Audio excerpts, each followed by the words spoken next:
평안을 주시는 하나님 아버지, 새날을 열어주심에 감사를 드립니다. 새벽을 깨워 하나님 앞에 나오게 하심에 감사를 드립니다. 하나님의 말씀을 신뢰하며 기도하는 사랑하는 성도들에게 특별한 은혜를 베풀어 주옵소서. 간절히 기도하는 기도 제목마다 신실하고 풍성하게 응답하시는 하나님을 찬양합니다. 언제나 우리와 함께 계셔서 가장 좋은 때에 가장 좋은 것을 주시는 하나님을 찬양합니다. 이 시간을 정해서 기도하는 성도들에게 하나님의 말씀이 깨달아지게 하시고 기도하는 가운데 하나님의 아버지의 마음을 알게 하옵소서. 우리를 사랑하셔서 가장 좋은 것을 주시는 사랑이 많으신 예수님의 이름으로 기도드립니다. 오늘 우리에게 주시는 하나님의 말씀은 사도행전 21장 37절부터 22장 11절까지 말씀입니다. 사도행전 21장 37절부터 22장 11절까지 말씀 저와 교대로 교독하시겠습니다.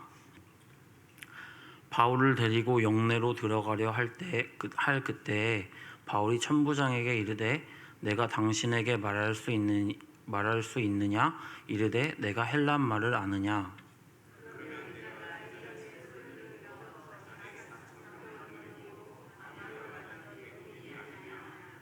바울이 이르되 나는 유대인이라 소읍이 아닌 길리기아 다소시의 시민이니 청컨대 백성에게 말하기를 허락하라 하니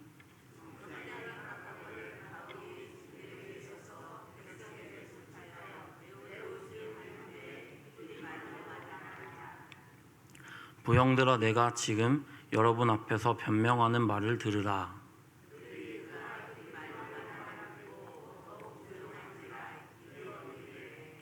나는 유대인으로 길리기아 다소에서 났고 이 성에서 자라 가말리엘의 문화에서 우리 조상들의 율법에 엄한 교훈을 받았고 오늘 너희 모든 사람처럼 하나님께 대하여 열심히 있는 자라.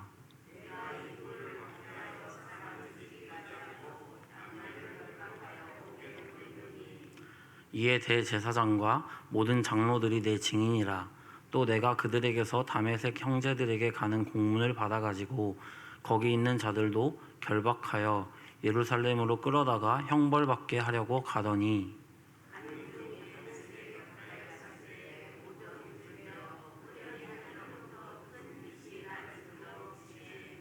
내가 땅에 엎드러져 들으니 소리 있어 이르되 사울아 사울아 내가 왜 나를 박해하느냐 하시거늘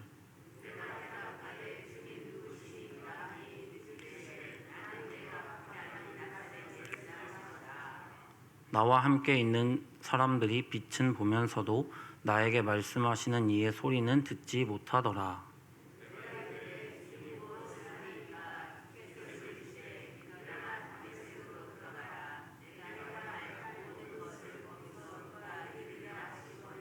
다 같이 읽겠습니다.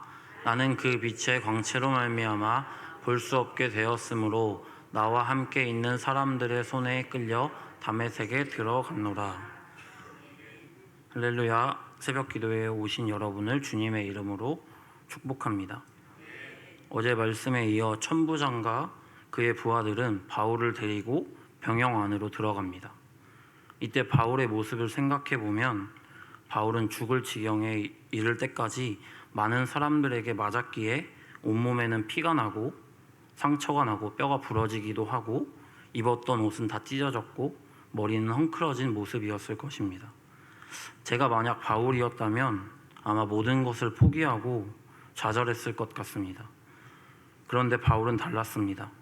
부하들에 의해 들려져 병영 안으로 이동하고 있을 때에 바울은 헬란말로 천부장에게 말을 겁니다. 천부장은 헬란말을 하는 바울을 보고 깜짝 놀랐습니다. 사람이 죽을 지경에 이르게 되면 말도 횡설수설하게 되고 제대로 발음조차 하기가 어려운데 하지만 유창한 헬라어로 천부장에게 말을 거는 바울을 보고 깜짝 놀랍니다. 천부장은 바울이 헬라어로 자신에게 말을 건 것에 대해 놀라 헬란말을 할 줄 아느냐고 물어봅니다. 천부장은 바울을 그저 문제를 일으킨 유대인으로 봤기 때문에 헬라어를 하는 것에 깜짝 놀랐습니다. 39절 같이 읽겠습니다. 바울이 이르되 나는 유대인이라 소읍이 아닌 길리기아 다소의 시의 시민이니 청컨대 백성에게 말하기를 허락하라 하니, 바울은 천부장에게 자신은 유대인이며 다소에서 자라고 교육을 받았다고 이야기합니다. 다소는 길리기아 지방의 수도입니다.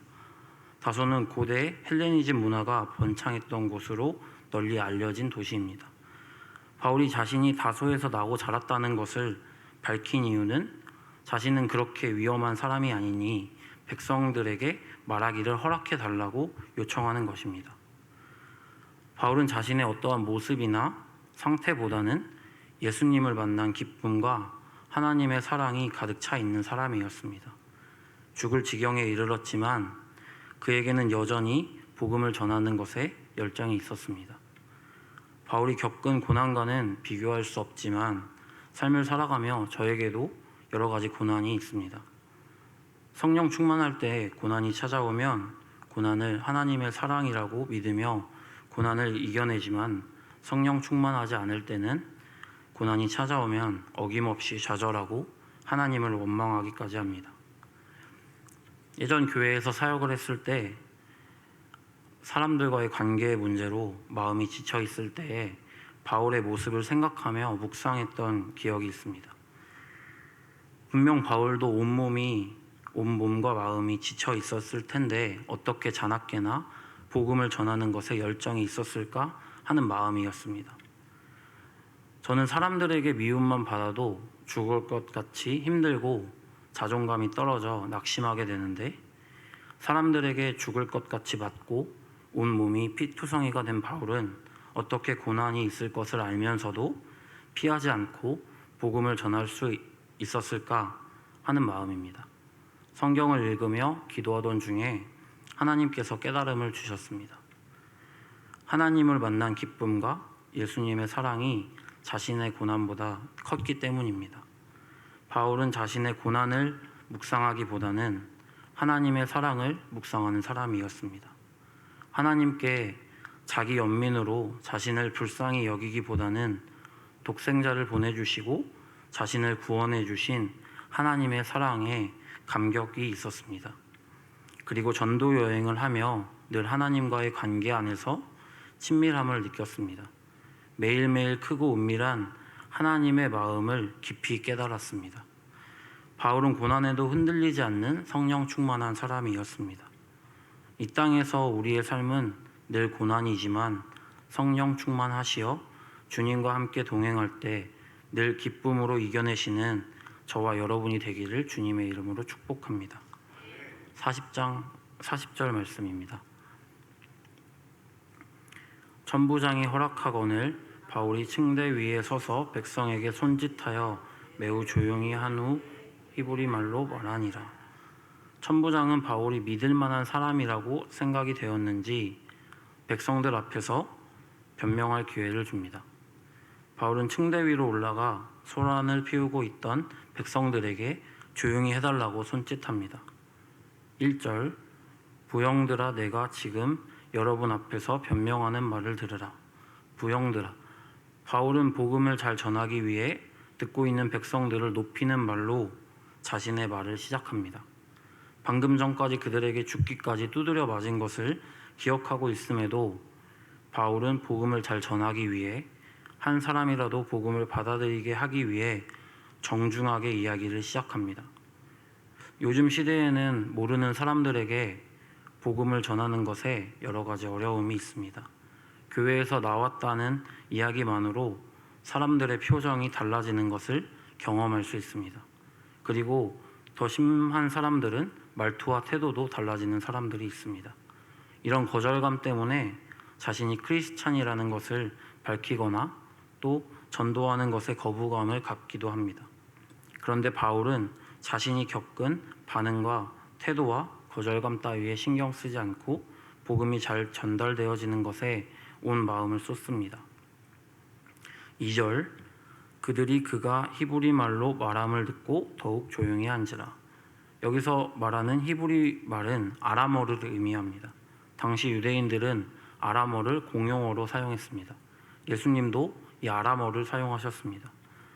백성들은 바울이 그저 디아스포라 유대인이었을 거라고 생각했기에 자신들의 말을 사용할 거라고는 생각하지 않았던 것 같습니다. 그런데 바울이 유창한 아람어로 이야기를 시작하자 백성들은 바울의 말에 귀를 기울입니다. 자신에게 적대감을 보이는 사람들에게 바울은 어떤 이야기를 할까요? 바울은 예수님을 만나기 전 자신의 모습을 그들에게 이야기합니다. 3절부터 5절까지 나는 유대인으로 길리기아 다소에서 났고 이 성에서 자라 가말리엘의 문화에서 우리 조상들의 율법에 엄한 교훈을 받았고 오늘 너희 모든 사람처럼 하나님께 대하여 열심히 있는 자라. 내가 이 돌을 박해하여 사람을 죽이기까지 하고 남녀를 결박하여 옥에 넘겼노니 이에 대제사장과 모든 장로들이 내 증인이라. 또 내가 그들에게서 다메섹 형제들에게 가는 공문을 받아가지고 거기 있는 자들도 결박하여 예루살렘으로 끌어다가 형벌받게 하려고 가더니 바울이 자신은 유대인으로 길리기아 다소에서 태어나 자랐다고 이야기합니다. 자신도 백성들과 같은 유대인이라는 것을 설명하는 것입니다. 가말리엘이라는 유명한 랍비의 제자로 이스라엘의 율법을 체계적으로 배웠고 몸소 그렇게 살았음을 주장합니다. 그리고 백성들처럼 하나님께 대하여 열심히 있었다고 자신을 설명합니다. 하나님을 사랑하는 열정으로 예수를 전하거나 믿는 사람들을 죽이기까지 하고 남녀를 결박하여 옥에 넘겼습니다. 자신은 대제사장과 장로들에게 그들을 결박하라는 공문을 받았던 것을 이야기합니다. 당신들과 같이 열정적이었고 인정받는 사람이었다는 것을 이야기하는 것입니다. 어떻게 보면 거기에 모인 백성들보다 하나님에 대한 열심이 더 인정받는 열정적인 사람이었다는 것을 이야기합니다. 바울이 자신의 이야기를 하는 것은 자신도 예수님을 만나기 전에는 그 백성들과 똑같은 사람이었고 오히려 더 열정적인 사람이었다는 것을 이야기하면서 그들이 공감할 수 있도록 하는 것입니다. 그러면서 그들이 자신의 믿음에 대해서 한 번 더 생각해 볼 수 있도록 하는 것입니다. 바울에게는 도대체 어떤 일이 일어났기에 박해자였던 사람이 박해를 받는 사람으로 변한 것일까 하는 의문을 갖게 하는 것입니다. 그리고 바울은 예수님께서 자신에게 찾아오셨다고 증언합니다. 6절부터 8절 가는 중에 다메섹에 가까이 갔을 때에 오정쯤 되어 호련히 하늘로부터 큰 빛이 나를 둘러 비치매 내가 땅에 엎드러져 들으니 소리 있어 이르되 사울아 사울아 내가 왜 나를 박해하느냐 하시거늘 내가 대답하되 주님 누구시니까 하니 이르시되 나는 내가 박해하는 나사렛 예수라 하시더라. 바울이 다메섹으로 예수를 믿는 사람들을 결박하러 이동하던 중에 호련히 하늘로부터 큰 빛이 자신을 둘러싸았다고 설명합니다. 그때 바울은 땅에 엎드러져 사울아 사울아 내가 왜 나를 박해하느냐 하는 소리를 들었습니다. 바울은 이에 주님 누구십니까? 물었고 예수님께서 나는 내가 박해하는 나사렛 예수라고 말씀하셨습니다. 9절 나와 함께 있는 사람들이 빛은 보면서도 나에게 말씀하시는 이의 소리는 듣지 못하더라. 함께 있는 사람들은 같이 있었음에도 불구하고 바울이 들었던 예수님의 음성은 듣지 못합니다. 10절 내가 이르되 주님 무엇을 하리이까 주께서 이르시되 일어나 다메섹으로 들어가라 내가 해야 할 모든 것을 거기서 누가 이르리라 하시거늘 바울은 예수님의 찾아오심에 압도되었습니다. 그래서 자신이 무엇을 해야 하느냐고 예수님께 묻습니다. 예수님께서 바울에게 다메섹으로 들어가면 누군가 무엇을 해야 하는지를 알게 할 거라고 말씀하십니다. 11절 나는 그 빛의 광채로 말미암아 볼 수 없게 되었으므로 나와 함께 있는 사람들의 손에 끌려 다메섹에 들어갔노라. 바울은 실제로 앞을 볼 수 없게 되었습니다. 나중에 아나니아를 만나 고침을 받습니다.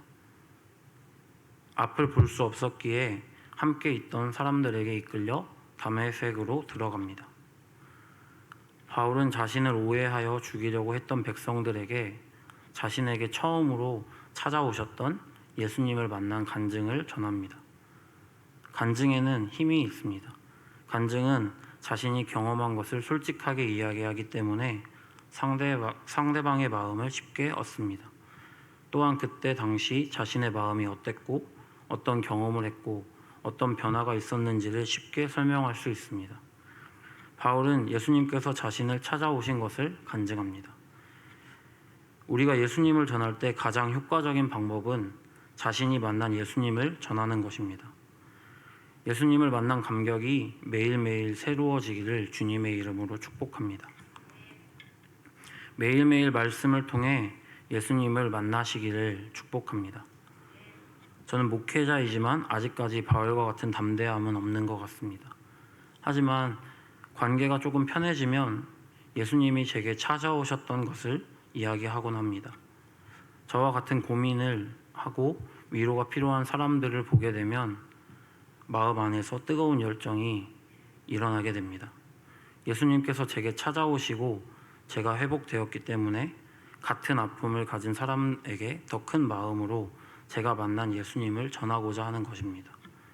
우리를 끝까지 사랑하시는 분은 오직 예수님이심을 믿습니다.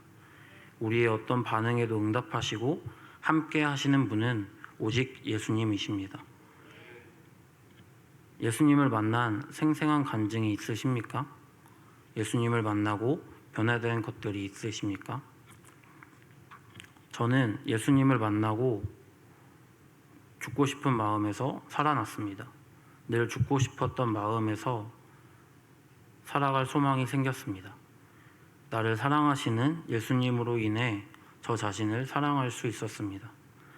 상처로 인해 마음에 꼬임이 굉장히 많이 있어 사람들과의 관계가 굉장히 어려웠습니다. 모든 것이 크게 다가왔고 좋지 않게 생각했던 것 같습니다. 사람과의 관계에서 고난에 취약해서 고난이 찾아오면 모든 것의 원인을 저에게 돌려 자책하기 일쑤였습니다. 그래서 늘 마음에 죽고 싶었던 마음이 있었던 것 같습니다. 사람은 누구나 인정받고 싶고 사랑받고 싶은 마음이 있는데 저는 스스로 사랑받을 자격이 하나도 없다고 생각하게 되니 사랑받고 싶은 마음에 포기가 되었던 것 같습니다. 그 마음에 포기가 되니 죽고 싶은 마음이 많이 들었던 것 같습니다. 그런데 그때 예수님께서 저에게 찾아오셨습니다. 예수님께서 찾아오셔서 마음 가운데 상처 하나하나를 만져주셨습니다. 관계 안에서의 연약함을 통해 상처를 발견시켜 주셨고 그것을 회복시킴으로 관계가 회복되었습니다. 상처가 회복되니 성품이 성화되어 가는 것을 느꼈습니다. 지금도 여전히 상처받은 마음과 의심하는 마음에 예수님께서 친히 찾아와 주십니다. 예수님께서 찾아오셔서 억지로 강요하지 않으시고 계속해서 마음의 문을 두드리십니다. 저는 예수님께서 찾아오심으로 새롭게 되었습니다. 나이가 들면서 깨닫게 하시는 것은 우리 부모님이 자기가 받은 사랑보다 더 좋은 것을 저에게 주셨다는 것을 압니다. 그렇지만 깨달아지기 전까지는 힘든 시절이 있었고 그것을 다루게 하시는 시간이 있었기에 저는 저와 같은 아픔을 가진 사람들을 보게 되면 제가 경험했던 하나님 아버지의 사랑을 전하고 싶어 합니다. 바울과 같은 또 저와 같은 예수님께서 찾아오셔서 회복해 하시고 새롭게 하시는 간증이 매일매일 깊어지시길 주님의 이름으로 축복합니다. 구하는 자에게 주시는 하나님께서 오늘 하루도 삶 가운데 하나님께 구하고 두드릴 때 찾아오셔서 사랑과 은혜로 회복시켜 주시고 새롭게 하심을 경험하게 하실 것입니다. 어떤 상황일지라도 사망의 음침한 곳을 거닐지라도 하나님 아버지께 자녀의 마음으로 나아가셔서 아버지, 아빠 부르시길 주님의 이름으로 축복합니다. 우리를 불꽃 같은 눈동자로 지켜보시고 끝까지 사랑하시는 하나님께서 찾아가 주실 것을 믿습니다. 저와 여러분이 살아계신 하나님을 만난 감격이 깊어지고 넓어지면 바울과 같이 만나는 모든 사람에게 자신이 만난 하나님을 증언할 것을 저는 확신합니다. 오늘도 기도하는 이 시간에 또 살아가는 오늘 하루의 시간에 생각으로 마음으로 찾아와 주시고 말씀하시고 교제하시는 하나님을 깊게 만나시기를 주님의 이름으로 축복합니다. 기도드리겠습니다. 사랑과 은혜가 풍성하신 하나님 아버지, 하루의 첫 시간을 하나님께 올려드립니다. 아버지, 우리를 사랑하셔서 우리에게 언제나 찾아오심을 믿습니다. 우리가 아직 죄인 되었을 때에 자기의 사랑을 확증하심을 믿습니다. 하나님, 우리가 살아계시고 우리와 교제하시는 하나님을 매일 새롭게 경험하기 원합니다. 아버지께 받은 사랑을 누리게 하시고 깨닫게 하셔서 바울처럼 만나는 모든 사람들에게 복음을 전하는 성도들이 되게 하옵소서. 지혜를 허락하여 주시고 담대한 마음을 허락해 주옵소서. 하나님 아버지의 사랑이 깊어져 우리가 겪는 고난을 주님과 동행하며 언제나 이겨내게 하옵소서. 오늘도 우리에게 말씀하시고 찾아와 주시는 우리의 완전한 아버지가 되시는 하나님을 찬양합니다. 오늘도 우리와 함께 하시는 예수님의 이름으로 기도드립니다.